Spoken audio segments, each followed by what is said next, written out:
Hello, friends. Welcome to Bright Green Futures, episode 24. Let's talk about the doom loop. I'm your host, Susan K. Quinn, and we're here to lift up stories about a more sustainable and just world and talk about the struggles to get there. First off, I'm going to talk about some hard stuff in this episode, and I need you to stick with me to the end, okay? I promise it will be worth it. If you've listened to the podcast at all, you know I'm not a doomer. But I'm also a big believer in taking a clear-eyed look at reality in order to find your way through. So we're going to do some of that today. Back in December, there was an article that made the rounds saying we were entering a doom loop, where the geopolitical instability was reinforcing the climate crisis, which was reinforcing instability.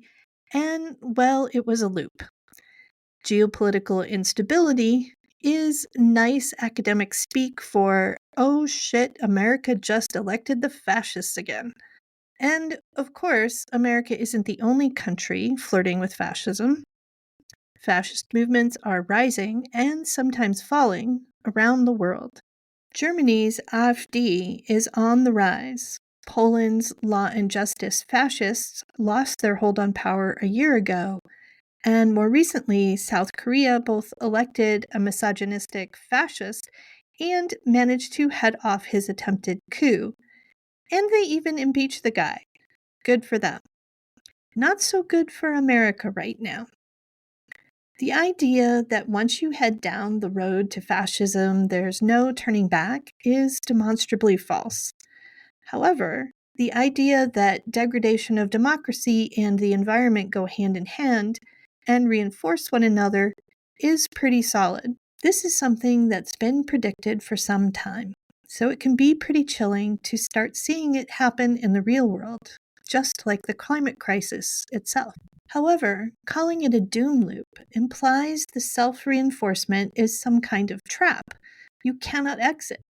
And I disagree pretty strongly with that. But in the short term, it's undeniable that putting fascists in charge of your government is very bad news for fighting the climate crisis. The real problem is that the climate crisis is accelerating. We've pumped so much CO2 into the air that the climate is destabilizing faster than expected. People in general have some serious cognitive dissonance about this. Even people who believe the climate crisis is real. Even people who are very much involved in fighting it. There's a huge reflex to create psychological distance, to locate climate impacts somewhere in the future, far away in time, space, when in fact, climate disasters are very obviously happening with increasing frequency right here, right now, today. People will agree with that statement and then compartmentalize it away from everything in their normal life, including choices about where to live and work, what kind of cars they drive, and what food they eat. I'm not a fan of shaming people for their personal life choices, especially given we live inside a global capitalistic, imperialistic enterprise, increasingly run by fascists and techno-feudalists. But how much do you, personally, factor climate into your everyday decisions? If you're listening to this podcast, I can guarantee it's much more than the average person. And yet, it's still nowhere near enough, not compared to the actual risks climate change presents. Take a look at the housing insurance crisis, or what microplastics are doing to our bodies, and you'll begin to see what big trouble we're in. Most people haven't even begun to grapple with the risks, or don't accurately know what they are. Collectively, societally, we really don't want to know, or treat it like it's not really real. As I said in a recent post on Blue Sky, climate change is gonna kill your house insurance and the economy before it kills the fish. But it's also gonna kill the fish. In that post, I was guilty of doing something that is actually part of the problem, promoting a doomer narrative in an attempt to wake people up. Despite being a strong believer in the power of hopeful climate fiction narratives, despite actually writing tons of those kinds of stories, here I was on social media screaming once again into the void, trying to get people to take climate risks seriously. So believe me when I say I get the impulse to warn, to scream, to desperately try to alert people to the harms racing toward them. Unfortunately, research shows those narratives that showcase all the harms, both now and in the future, get a lot of traction on social media, but in real life, they mostly make people shut down, look away, and go into denial. There are several reasons for that, which we'll unpack in a minute, because they're very important. But it makes intuitive sense, right? We see people going into denial all the time about bad things. People are really good at doing mental gymnastics as to why a bad thing isn't so bad after all. It persists as a human reaction because, in some cases, it's actually useful. You gotta get through the day, get groceries bought, get the kids from school. You cannot solve the world's problems anyway. You might as well get a tea from Starbucks in a plastic to-go cup on the way home. You could say that's a so-called first world problem. But if you listen to folks scraping a living together on the edge of a Chilean desert, where mountains of clothes from other countries are being lit on fire and they're breathing in toxic smoke, you'll hear the same denial. The same reasons why it's not a big deal. What are you going to do anyway? You're not the one who set the fire, and you need to feed your kids. So you keep haggling through the vast secondhand clothes market from first world countries, hoping to scrape together a living and make it through the day. Denial is a pretty universal human thing.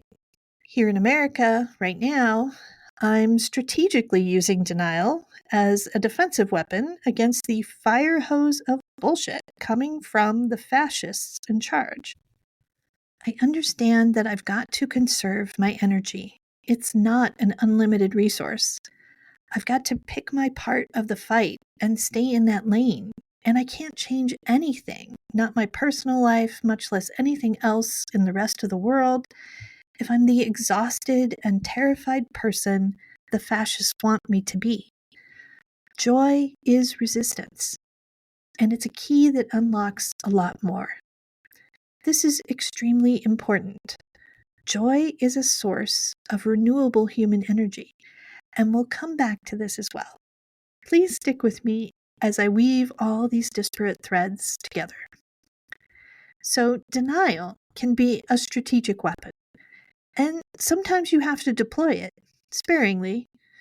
But for most people, especially around the climate, it is misfiring in our faces. Ignoring the risks does not make the risks go away. Ignoring risks actually increases your risk because you're not doing the simple things available to you to reduce your risk. In fact, you'll find all kinds of reasons why those simple things are just impossible. Not because they're any great burden, certainly compared to the risk they're mitigating, but because doing those things breaks the spell of normalcy. They make staying in denial impossible. This is why people become angry, violently so, when they see some stranger wearing a mask. It breaks the spell of normalcy, as if COVID went away.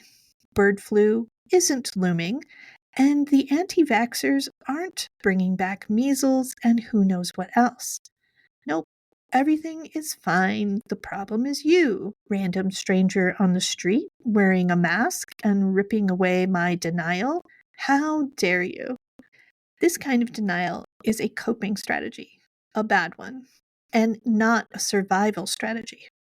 You may not be able to make your risk go to zero for anything from COVID to climate change, But by making some small changes in your life, you definitely can reduce your risks, not only to your own health and safety and that of your family, but the risks we are all facing by being in denial about a changing world. As a sidebar, it's deeply, darkly funny to me when people say change is impossible, when in reality, the world is nothing but constant, chaotic change all the time. We've literally changed the weather on a planetary scale already. The one thing that's impossible is to make the world stand still. Or, as the fascists would like, rewind time back to when white dudes had an unspoken divine right to rule over everyone and everything with zero consequences. My dude, you can terrorize a lot of people and take away their rights, but you cannot make people forget that they had freedom before you came along. You can't make them not want to be free again or just have a better world. You can't destroy hope. Not that you won't try. That's really all you've got. As Ursula K. Le Guin said, hard times are coming when we'll be wanting the voices of writers who can see alternatives to how we live now, can see through our fear-stricken society and its obsessive technologies to other ways of being, and even imagine real grounds for hope. We'll need writers who can remember freedom, poets, visionaries, realists of a larger reality. The doomers say we've gone too far. The destruction is already baked in. The climate will get disastrously worse. There's nothing we can do about that, and that will feed the fears and chaos that empower fascism. And the fascists will, in their endless thirst for more power and riches, burn through the planet faster and faster, which will somehow only help them gain more power. The doom loop is logical, and that logic seems inescapable, like the divine right of kings, as Le Guin might say. And certainly our stories tell us this is true, right? That we're headed straight for apocalypse. Only a few of us will survive. It will be a Mad Max 1984 Handmaid's Tale world. It has been foreordained by all the dystopian writers. It must be true. Meanwhile, we have a great dearth of stories that show how to do the simple things to minimize risk, how to strategically deploy denial, but not allow it to hamstring our ability to stay safe. Where are the stories showing people moving from inaction to action, fighting the climate crisis or the fascists? Where are the ones that deeply interrogate how we actually survive? What we have to do to get there? Why it's so hard? What the obstacles inside of each of us and in the political world outside of us look like? How can we even begin to think differently and work for a better world when we're drowning in a million images, stories, and narratives constructed in the past, created in a world that no longer exists? Yet somehow these stories still reach their ghostly fingers to the present and strangle our imaginations. Fascism is a dead ideology. It's necropolitics, a belief that it is right and just to use political power to dictate who may live and how some must die. It is lifeboat politics, and it is the very opposite of survival, because our superpower isn't cruelty, but our ability to work together. Fascism might be a coping mechanism for some, and it's probably a preferable way of running the world for those who benefit from it, but it's actually death for all of us. We, as a species, do not make it unless we meet this challenge, and the only way to do it is by unlocking our imaginations and working together to fix what's broken in the world. There's a quote by Mark Gonzalez, shared by Walida and Marisha. African-American writer, activist, and spoken word artist, that speaks to the state of our world today. Every structure is kept in place by stories. The current narrative is crumbling. Plant your story in cracks where existed before only steel. This is how we will grow a living anthology. Feels like solar punk to me. And who are these people who plant their stories in the cracks? Who grows the living anthology? Le Guin has an answer for that as well. You cannot buy the revolution. You cannot make the revolution. You can only be the revolution. It is in your spirit or it is nowhere. It's not just writers who will change the narratives that are believed in our world. It's not even readers of solar punk or hopeful climate fiction.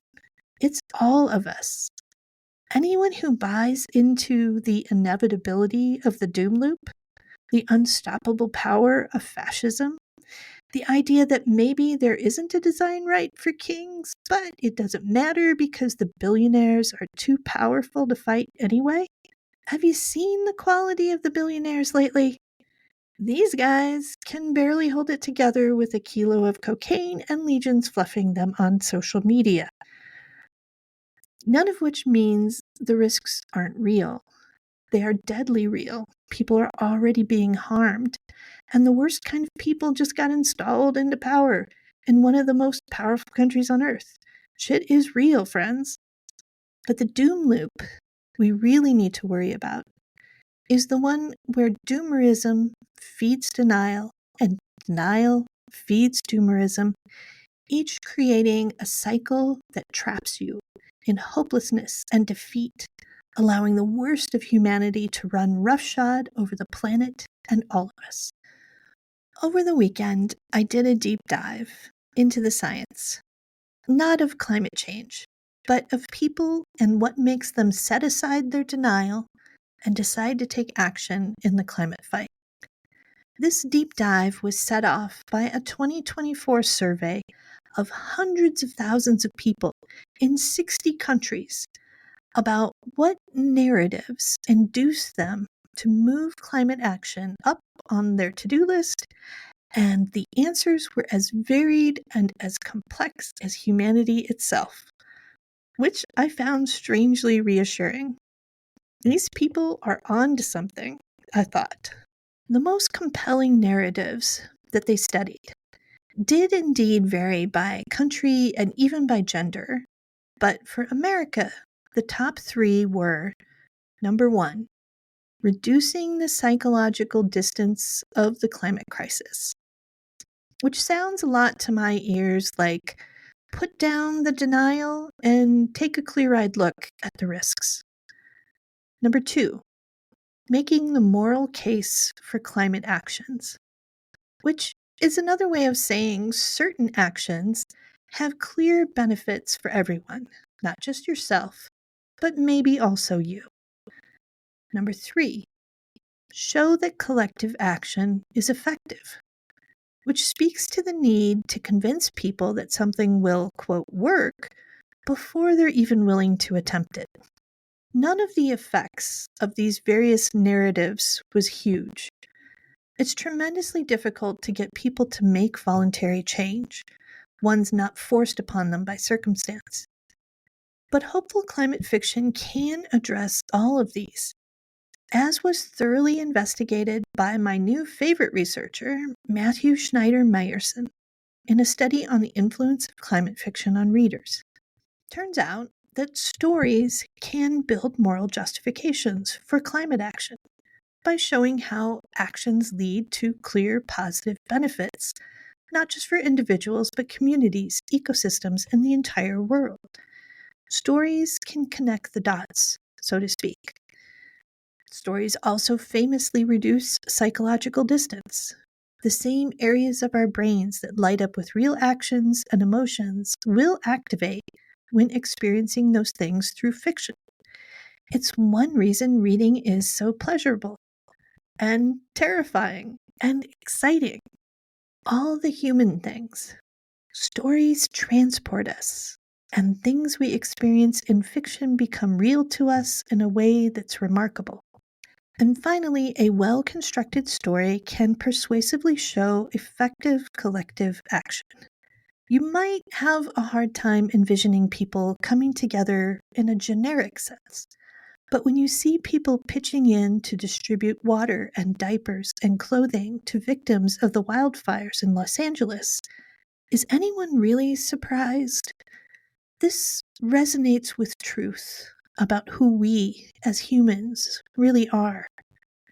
Stories can go even further, hopping and skipping through time and location to tie together all the pieces and show the way something like that happens, not just for disaster relief, but for relief from the ongoing disaster of capitalism and fascism and climate change.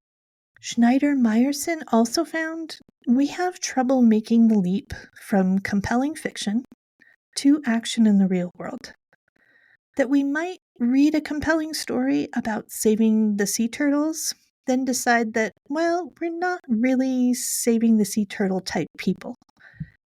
And yet, stories also serve a critical function of breaking the silence around climate change. You might not become a sea turtle activist, but you might tell your friend that this sea turtle story really moved you. The ensuing discussion might open up social permission for both of you to take a tiny step.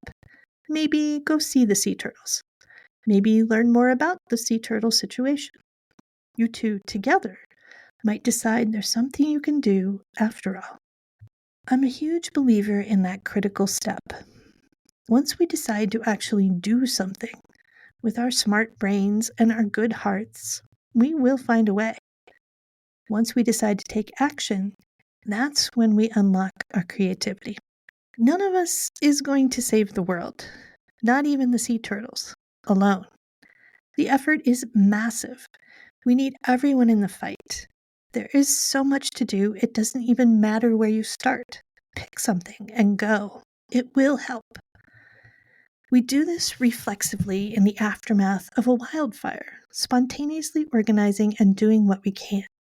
But if we believed that there was nothing that could be done, that we are all doomed and we might as well let the fires rage, that there's no sense in fighting them or feeding the evacuees, then we'd stay home.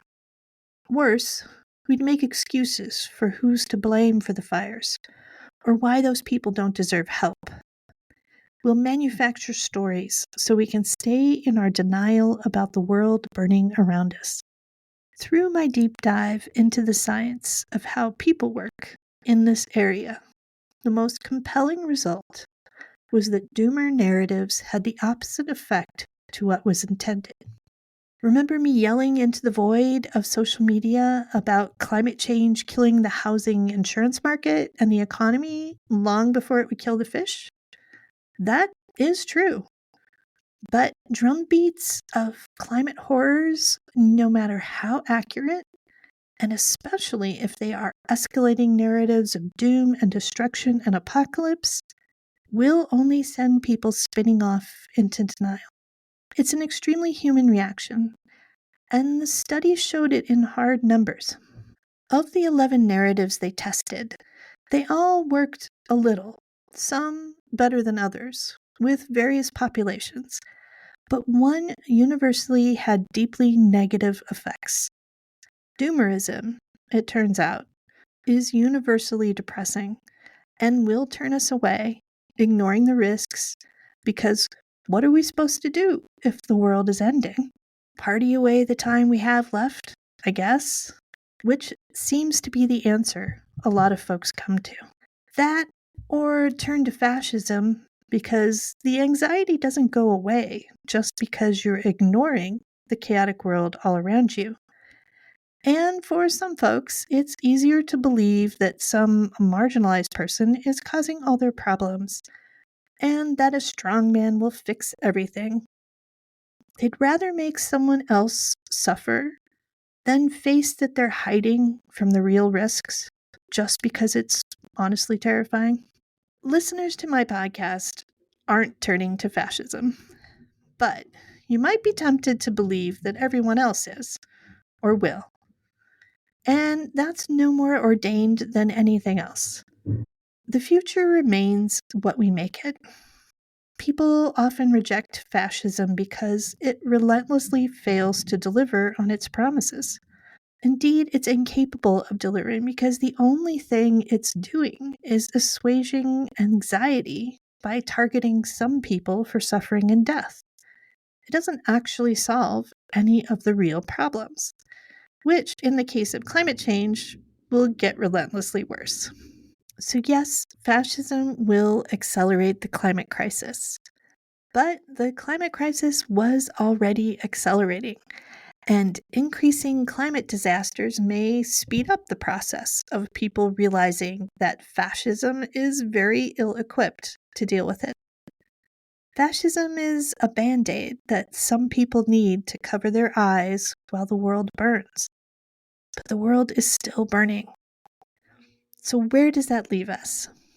Are we in a doom loop or no, Sue? I can't make any promises about the future. None of us can. I'm actively using denial to protect my joy. The joy I get from my family and friends, the joy of writing, the simple pleasure of going to the library, getting my library passport stamped, and loading up with more books than I can possibly read, and enjoying every second of that. That joy gives me the bandwidth I need to write my hopeful climate fiction stories, to do the podcast and the other things, to get more of these hopeful stories out in the world where they can do the good, steady, long-term, underground, subversive work of moving people from inaction to action in fighting the climate crisis. Any extra bandwidth I have, I'll use for more activism or helping out climate disaster victims or building community on a couple solar punk discords I've joined, or simply enjoying my life. As I told my kid recently, the fascists want to snuff out joy. They want their enemies, people just trying to live their lives, to suffer. Not only because demoralized people don't fight back as their countries are carved up and doled out to the oligarchs, they want you to suffer simply because that makes them feel better, superior, and powerful. And it soothes the anxiety of change because they have the emotional range of a grasshopper and cannot deal with any twitch in the blades of grass. But we can do better. When we use all the tools in our arsenal, strategic denial, joy, community building, friend making, education, and more, we increase our bandwidth and unlock the true survival skills needed for this cursed 21st century. Staying in denial will not save you, but reclaiming your joy just might. Pick a lane in which to fight the fascists or the climate crisis or the other terrors of the world. Stick to that lane, 2 at most, while you build the resilience you'll need to not just survive, but to do so joyfully. In the meantime, I invite you to try some of these hopeful climate fiction stories. There are so many amazing stories out there waiting to give you a bit of uplift about our chances to bring the climate crisis closer, but in a good way that shows how we fight through it, how we take on the forces of darkness and despair and evil together, how we can shrug off the ghostly fingers of past narratives, stories meant to disable us, to keep us separate and trudging along under the fascist yoke. These stories are one of the tools in our survival toolkit. They show how to build communities of care, how to live in different and better ways, sustainable ways, and how to reclaim the joy that is rightfully ours. Use them. If you enjoyed this episode of Bright Green Futures, please support the show by subscribing and sharing the stories with your friends. Make sure to subscribe to the Substack to get the newsletters between podcasts. In the last one, I shared news stories from Imagine 2200, my guest appearance on Future Mending Podcast, which was super fun and you should definitely check out, and that one of my stories got published in a bilingual Spanish-English magazine. And the website got a refresh, including not just fiction and nonfiction recommended reading lists, but also a growing list of academic studies of solar punk. This little genre is growing because it offers the real deal, a path to living better on our one beautiful planet. Please help me spread the word about the podcast and the stories, especially if you have a friend who might be struggling with the world right now. Break the silence, make a connection. It might be exactly what you both need. Bye for now, and remember to keep imagining the possibilities.